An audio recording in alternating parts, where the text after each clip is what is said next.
Dan Milman को एक रात बुरा सपना आता है जिसमें वो ट्रैम्पोलिन के मुश्किल स्टंट्स परफॉर्म कर रहा था। उसकी परफॉर्मेंस बहुत अच्छी जा रही थी, लेकिन जैसे ही वो फ्लिप्स करके लैंड करता है तो उसका एक पैर टूटकर कांच के टुकड़ों की तरह बिखर जाता है। उसकी हालत देखकर सब डर जाते हैं, लेकिन एक रहस्यमय आदमी बड़ी शांति से उन टुकड़ों को इकट्ठा करने लगता है जिसने भूरे रंग के जूते पहने हुए थे। डैन घबराकर नींद से जाग जाता है। तब रात के 3 बज रहे थे और वो खुद को शांत करने के लिए बाहर वॉक करने चला जाता है। वॉक के दौरान वो एक गैस स्टेशन पर पहुंचता है जिसके साथ एक ग्रोसरी स्टोर था। वो वहां से कुछ सामान लेता है। तभी एक बूढ़ा आदमी अंदर आता है जिसने बिल्कुल वैसे ही जूते पहने थे जैसे डैन ने अपने सपने में देखे थे। डैन उसे कहता है कि तुम्हारे पैरों में अलग अलग जूते हैं। जवाब में वो आदमी कहता है कि इनमें से एक जूता नया है और दूसरा पुराना। फिर डैन स्टोर से बाहर आ जाता है और वो आदमी भी बाहर एक कुर्सी पर बैठ जाता है। पर अगले ही पल जब डैन पीछे मुड़कर उस आदमी को देखता है तो वो आदमी स्टोर की छत पर पहुंच चुका था, जो काफी शॉकिंग था क्योंकि एक बूढ़े आदमी के लिए बिना किसी सहारे के इतनी जल्दी छत पर पहुंच जाना नामुमकिन बात थी। डैन उससे पूछता है कि उसने ऐसा कैसे किया, लेकिन वो आदमी रहस्यमय ढंग से चुपचाप उसकी ओर देखता रहता है। तो डैन वहां से चला जाता है। फिर डैन कॉलेज में ट्रैम्पोलिन की प्रैक्टिस करने के लिए जाता है। डैन अपने कॉलेज का बेहतरीन ट्रैम्पोलिनिस्ट था, लेकिन वो अपनी परफॉर्मेंस से सेटिस्फाइड नहीं था। वो खुद को दूसरों से बेहतर समझता था, इसीलिए वो थोड़ा घमंडी भी था। अपने आप को बेहतर साबित करने के लिए वो डबल फ्लिप्स की बजाय ट्रिपल फ्लिप्स की प्रैक्टिस कर रहा था, जो बेहद मुश्किल और खतरनाक स्टंट था। ऐसा स्टंट करके वो बेस्ट एथलीट बनना चाहता था, क्योंकि ऐसा स्टंट आज तक किसी ने नहीं किया था। लेकिन वो ऐसा कर नहीं पाता और नीचे गिर जाता है। उसके कोच को ये सब पागलपन लगता है। वो कहता है कि तुम एक बेहतरीन खिलाड़ी हो, पर ट्रिपल फ्लिप्स परफॉर्म कर पाना मुमकिन नहीं है, क्योंकि इसके लिए असाधारण ताकत, अचूक तकनीक और निडरता की जरूरत है। और अगर जरा सी भी गलती हुई तो या तो तुम्हें सीरियस इंजरी हो सकती है या फिर तुम्हारी जान भी जा सकती है। कोच की बातें डैन को निराश कर देती हैं। ट्रिपल फ्लिप्स परफॉर्म करने के लिए उसे स्पेशल ट्रेनिंग की जरूरत थी, तो मदद मांगने वो उस बूढ़े आदमी के पास चला जाता है। डैन उससे पूछता है कि तुम सिर्फ 1 सेकंड में उस 12 फीट की सीधी दीवार पर कैसे चढ़ गए थे, क्योंकि मैं खुद एक जिम्नास्ट हूँ और मुझे अच्छी तरह से पता है कि कोई भी एथलीट ऐसा नहीं कर सकता। वो आदमी कहता है कि उसे समझने के लिए अभी तुम बहुत कमजोर हो और तुम्हें बहुत कुछ सीखने की जरूरत है। लेकिन डैन को अपनी ट्रेनिंग और नॉलेज पर काफी घमंड था,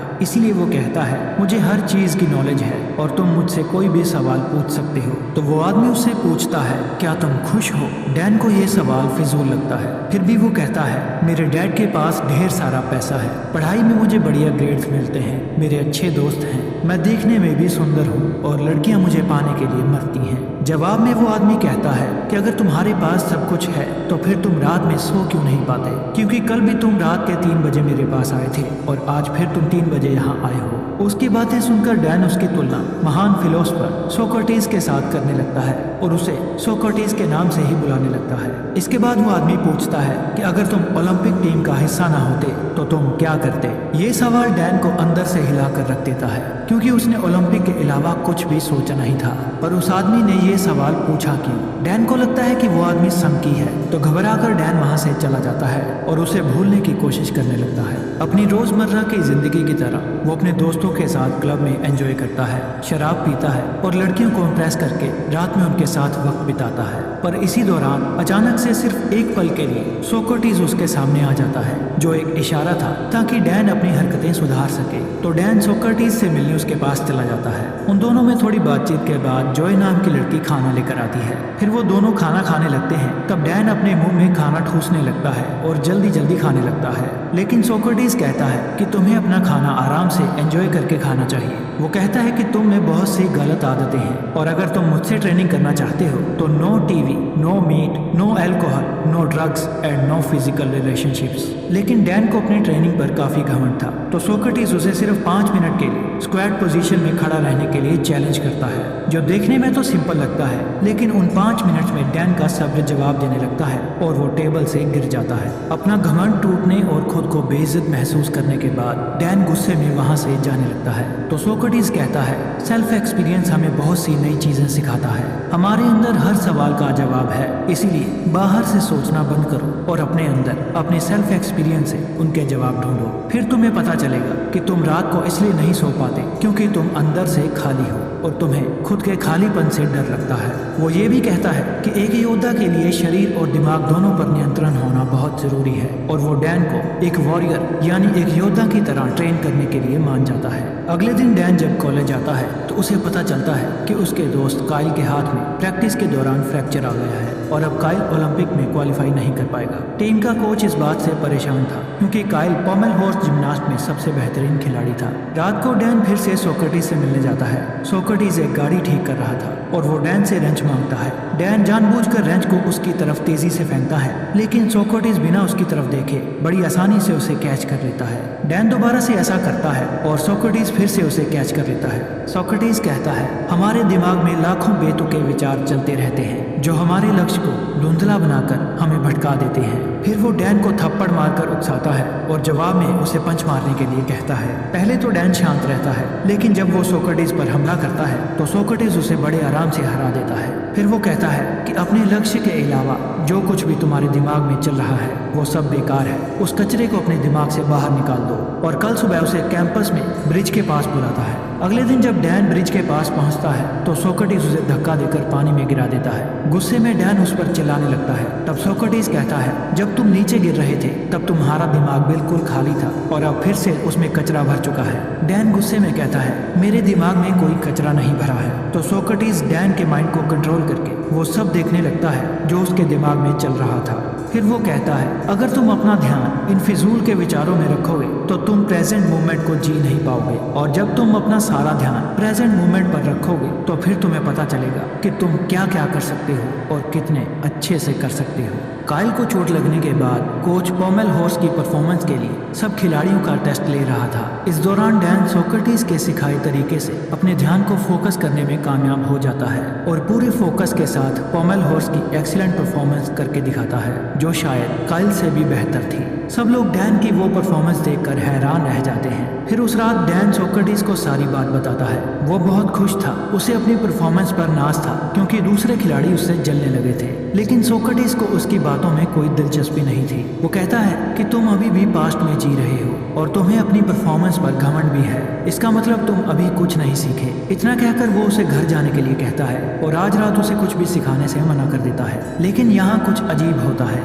डैन वहाँ छुपकर सुबह होने का इंतजार करता है और सोक्रेटिस का पीछा करने लगता है। सोक्रेटिस डैन के कॉलेज में प्रैक्टिस रूम के अंदर चला जाता है और शेड के एक पोल पर बैठ जाता है। जब डैन उसके पास जाकर बैठता है तो वो महसूस करता है कि वो सब खिलाड़ियों के दिमाग को पढ़ने लगा है, जो उनके दिमाग में चल रही बातों को सुन सकता है। और हैरानी तो तब होती है जब डैन खुद को उस प्रैक्टिस हॉल में आता हुआ देखता है। ये देखकर वो नीचे गिर जाता है। फिर उसे एहसास होता है कि ये सब उसका भ्रम है। ना तो सुबह हुई थी और ना ही उसने सोक्रेटिस का पीछा किया था। ये तो सोक्रेटिस उसके दिमाग से खेल रहा था। सोक्रेटिस कहता है कि अभी तो बहुत कुछ सीखना बाकी है, लेकिन डैन बहुत बुरी तरह से डर चुका था, जो घबराकर वहां से चला जाता है। उस घटना का डैन पर उल्टा असर पड़ता है। उसका कॉन्फिडेंस नीचे गिरने लगा था, जो उसके दोस्त भी नोटिस करते हैं और उसका कोच भी, क्योंकि उसकी परफॉर्मेंस डाउन होने लगी थी। अगले दिन वो पार्क में जॉय को देखता है जो सोक्रेटिस के लिए खाना लेकर आई थी। वो उसे कहता है कि मुझे लगा था कि सोक्रेटिस के तरीकों से मैं बेहतर एथलीट बन सकता हूँ, लेकिन मेरे साथ बिल्कुल उल्टा हो रहा है। फिर सोक्रेटिस डैन से वो सब करवाता है जो उसने आज से पहले कभी नहीं किया था,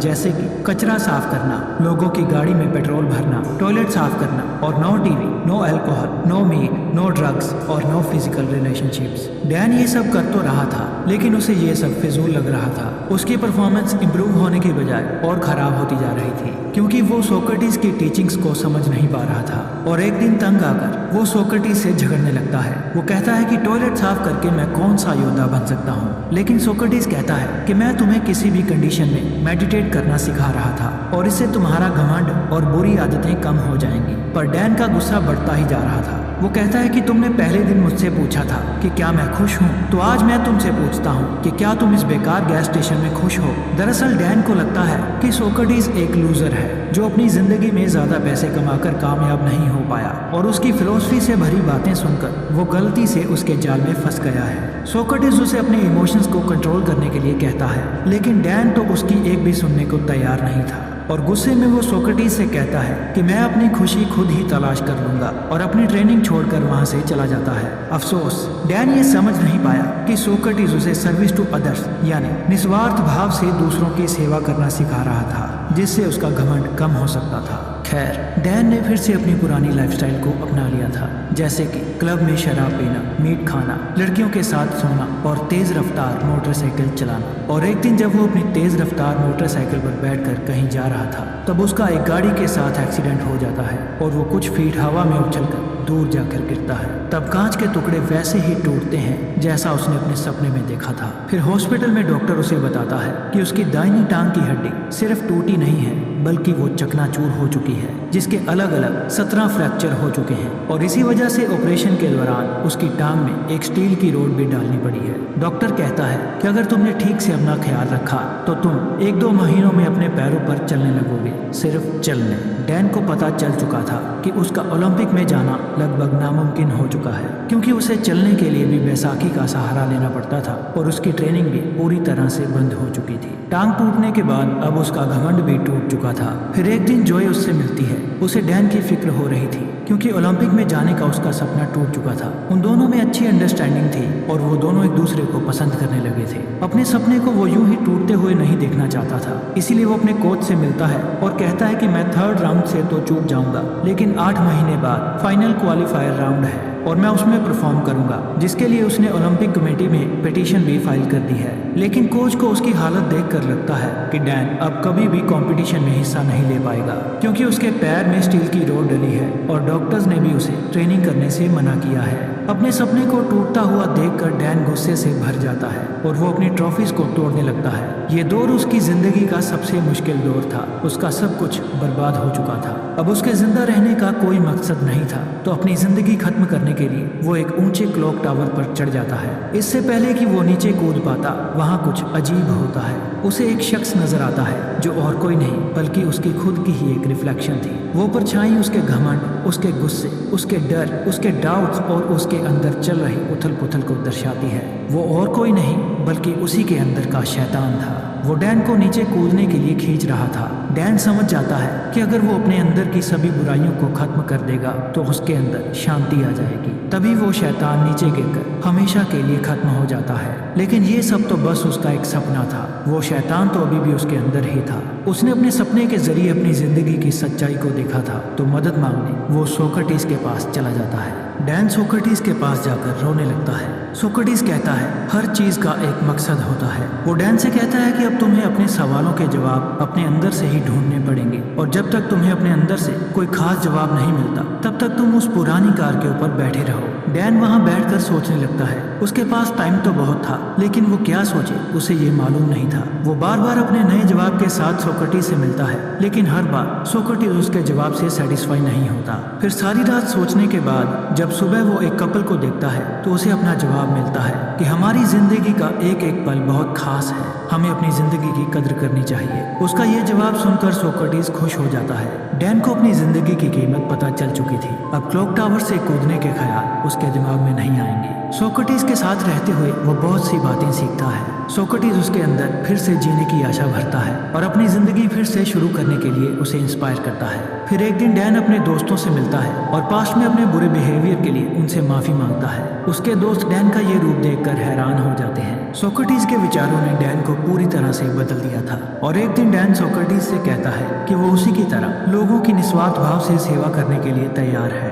लेकिन सोक्रेटिस उसे उसकी जिम्नास्ट की ट्रेनिंग फिर से शुरू करने के लिए कहता है, पर डैन उससे सहमत नहीं होता। वो कहता है कि मेरी टांग में मेटल की रोड डली है, मैं ये नहीं कर सकता। सोक्रेटिस कहता है कि एक योद्धा कभी अपनी जीत या परफेक्शन की परवाह नहीं करता। उसे जो काम सबसे प्यारा है वो उसे करता रहेगा, चाहे उसमें उसकी जान क्यों ना चली जाए। फिर वो डैन को प्रैक्टिस करने के लिए रिंग्स के पास ले जाता है, जिसे सोक्रेटिस ने तब बनाया था जब डैन हॉस्पिटल में दाखिल था। अपनी टांग में स्टील की रोड होने के बावजूद भी डैन पूरे दिल से प्रैक्टिस करता है और खुद को कंपटीशन के लिए तैयार करता है। और एक दिन जब वो प्रैक्टिस करने के लिए अपने कॉलेज में जाता है तब उसके दोस्त और कोच उसे देखकर हैरान हो जाते हैं। लेकिन डैन की परेशानी तो तब बढ़ती है जब उसका कोच उसे एक चिट्ठी देता है। ओलंपिक कमेटी ने डैन की पिटीशन को खारिज कर दिया था। उन्होंने डैन के डॉक्टर्स के साथ बात की और उसके कोच से भी पूछा, लेकिन कोच ने डैन को अपनी ईगो में आकर ट्रिपल फ्लिप्स करते हुए देखा था। उसे लगता था कि डैन अपनी परफॉर्मेंस के लिए पागलपन की किसी भी हद तक जा सकता है, जो एक दिन खुद को ही मार डालेगा। इसलिए उसने डैन के फेवर में वोट नहीं किया। अपनी मंजिल के इतना करीब आकर एक बार फिर से उसका सपना टूट जाता है। सोक्रेटिस कहता है कि कोई अप्रूवल लेटर तुम्हें रोक नहीं सकती, तुम वो करते रहो जो तुम्हें अच्छा लगता है। लेकिन डैन कहता है कि मेरा मकसद सिर्फ प्रैक्टिस करना नहीं, बल्कि ओलंपिक में गोल्ड हासिल करना है। सोक्रेटिस कहता है कि गोल्ड पाना सिर्फ एक लालच है, अगर वो मिल भी जाए तो क्या, जब तक तुम अंदर से खुश नहीं हो कोई भी बाहरी चीज तुम्हें खुशी नहीं दे सकती। सोक्रेटिस उसे अपने इमोशंस को कंट्रोल करने के लिए कहता है, लेकिन डैन काफी अपसेट था। वो नाराज होकर सोक्रेटिस से कहता है कि मैं अपना सब कुछ छोड़ने के लिए तैयार था, लेकिन तुमने मुझे फिर से प्रैक्टिस शुरू करने के लिए कहा। वो काफी परेशान हो चुका था, उसे कुछ समझ नहीं आ रहा था, तो अपने अंदर से जवाब ढूंढने के लिए वो उस पुरानी कार पर बैठ जाता है। सोक्रेटिस उसकी तड़प को देखता है और उसे कल सुबह अपने साथ पहाड़ी पर चलने के लिए कहता है, जहाँ कोई खास चीज है। फिर अगली सुबह बुरी तरह थका देने वाला 4 घंटों का लंबा सफर तय करके जब वो पहाड़ी की चोटी पर पहुंचते हैं, तो डैन सोक्रेटिस से पूछता है कि बताओ तुम मुझे क्या दिखाना चाहते थे, ये पहाड़, ये नज़ारा या फिर कुछ और। तो सोक्रेटिस उसके पैरों के पास पड़े एक पत्थर की ओर इशारा करता है और कहता है कि मैं तुम्हें ये पत्थर दिखाने के लिए यहाँ लाया हूँ। इतना सुनने के बाद डैन निराश हो जाता है। वो कहता है कि लगातार 4 घंटों से इतना लंबा सफर तय करके हम यहाँ इस मामूली पत्थर को देखने आए हैं। फिर उसे एहसास होता है कि सोक्रेटिस उसे कुछ समझाना चाहता है। थोड़ी देर सोचने के बाद वो समझ जाता है कि जब तक उसे मंजिल के बारे में पता नहीं था, तब तक वो अपना सफर एंजॉय कर रहा था और वो खुश था। लेकिन जैसे ही वो मंजिल तक पहुंच गया, उसकी खुशी खत्म हो गई, क्योंकि जो खुशी सफर में है वो मंजिल को पाने में नहीं। डैन ये भी समझ चुका था कि उसका गोल हासिल करने का सपना भी इस पत्थर के समान ही है, जिसे हासिल करने या ना करने से कोई फर्क नहीं पड़ता, क्योंकि असली खुशी तो सफर के दौरान है। और अपने सफर को एंजॉय करते हुए वो बिना किसी की परवाह किए प्रैक्टिस हॉल में प्रैक्टिस करने लगता है। उसकी बेहतरीन परफॉर्मेंस देखकर सब हैरान हो जाते हैं और उसका कोच उसे फाइनल क्वालिफायर राउंड में ले जाने के लिए मान जाता है। डैन अपनी टीम के साथ सोक्रेटिस को भी ले जाना चाहता था, लेकिन जब वो गैस स्टेशन पहुंचता है तो वो देखता है कि सोक्रेटिस वहां से जा चुका है और उसकी जगह आज ही एक नया लड़का आया है। वो गैस स्टेशन के अंदर जाकर भी देखता है, लेकिन सोक्रेटिस का कोई भी नामो निशान नहीं था। शायद वो अपना काम पूरा कर चुका था। फिर क्वालिफायर राउंड में डैन अपनी परफॉर्मेंस करता है। उसका अपने दिमाग पर पूरा कंट्रोल था। उसे गोल्ड पाने का लालच या डर नहीं था, वो तो बस इस पल को एंजॉय कर रहा था। एक्सीडेंट के बावजूद भी उसकी ऐसी परफॉर्मेंस देखकर सब लोग बहुत ज्यादा हैरान थे। इसके बाद डैन ने बर्कली की टीम के साथ अपना पहला नेशनल टाइटल जीता और उसने जॉय के साथ शादी भी कर ली थी। और बाद में डैन ने अपनी जिंदगी पर किताब लिखी जिसका नाम था way of the peaceful warrior, जिसने लाखों लोगों की जिंदगियों को बदल दिया। और ये मूवी इसी किताब पर आधारित है। आई होप आपने इस कहानी से बहुत कुछ सीखा होगा, तो इस कहानी को शेयर करें। अगर आपको डैन की कहानी पसंद आई है तो इस वीडियो को लाइक करें, हमारे चैनल को सब्सक्राइब करें और कमेंट